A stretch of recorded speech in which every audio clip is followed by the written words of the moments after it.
Hi, everyone. My name is Madeline Tomei. Oops.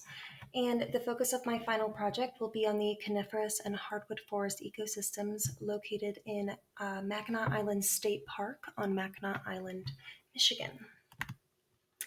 The island is located between Michigan's upper and lower peninsulas, and the map on the right shows the whole state of Michigan, and the pin is Mackinac Island, so you can see it's very small. The map on the left is a map of the actual island, and it measures to be about only 13 kilometers in circumference, or about 9.8 square kilometers large.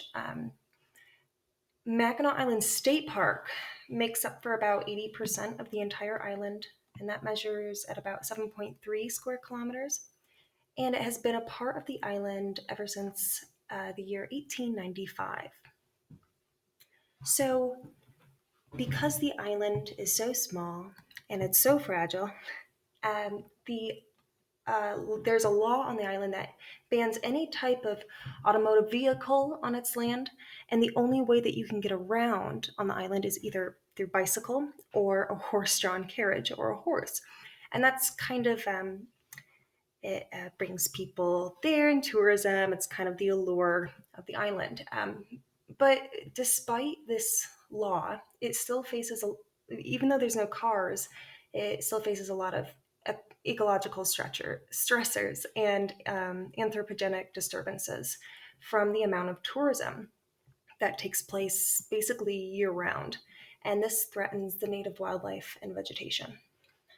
Actually, more recent issue coming up in threatening these ecosystems involves the toxic chemicals from fertilizer runoff as a result of farming activity near Michigan's mainland shores. So this has skyrocketed within the last 10 years, and it's resulted in increased eutrophication and algal blooms on Mackinac Island's coast. So this paired along with increased annual temperatures because of global warming and other anthropogenic activity so it's begun to now noticeably alter the island, and now the forest and wetland ecosystems on the island are being threatened.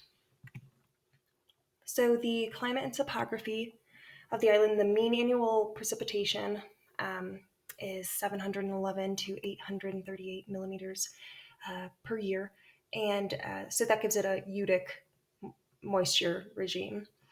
And the temperature regime is about 4 to 6 degrees Celsius, so gives the soil a frigid average temperature.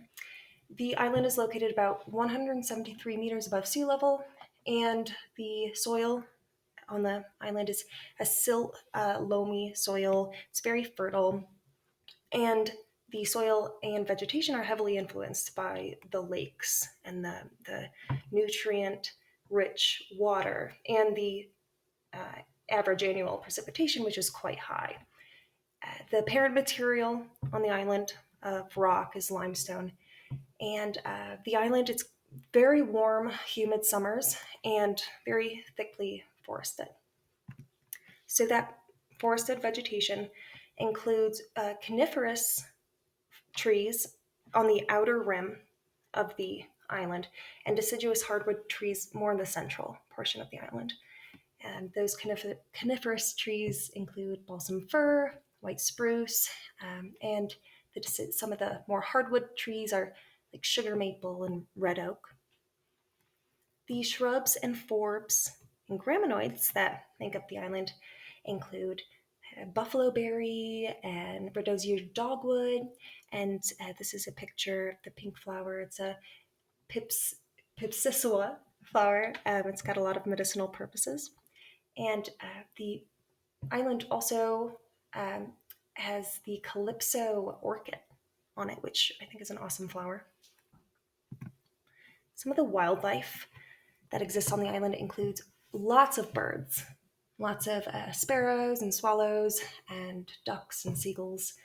And as you can see here, the sandhill crane on the bottom picture is actually has a